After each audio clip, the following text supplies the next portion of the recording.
మనం యాత్రలు ఎందుకు చేయాలో తెలుసా? ఎన్ని యాత్రలైనా చేయొచ్చు, అన్ని యాత్రలు 60-65 ఏళ్లకి ముగించేయాలి. పైగా ఈయన పెద్ద మనిషి మామూలుగా ఉన్నాడు. 12 జ్యోతిర్లింగాల్లో 11 చూశాను, ఒకటి మిగిలిపోయిందని. ఇప్పుడు 11 చూసి ఏం చేశాడు? ఇక్కడ ఈ ఒకటి చూసినా అంతే చేస్తాడు. ఈయన బుద్ధి మారలేదు, కోపం పోలేదు, అసూయ పోలేదు, ద్వేషం పోలేదు. 11 చూస్తే 131 చూస్తే మన బుద్ధి ఏమైనా మారిందా?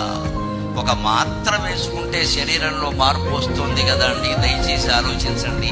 అనారోగ్యంతో ఉంటే ఒక్క మాత్ర వేసుకోగానే శరీరంలో మార్పు వస్తుంది కదా. ఒక యాత్ర చేయగానే మనస్సులో మార్పు రావద్దండి. రాకపోతే యాత్ర ఎందుకు? ఆలోచించండి.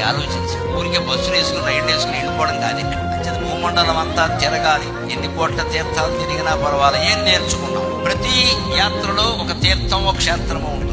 అక్కడ ఒక దేవుడు ఉంటాడు, అక్కడ ఒక స్థల పురాణం ఉంటుంది. మీరు వినండి, ఆ స్థల పురాణం నుంచి మనం ఏదైనా నేర్చుకోవాలి. అప్పుడే యాత్ర సాఫల్యమైనట్టు లెక్క.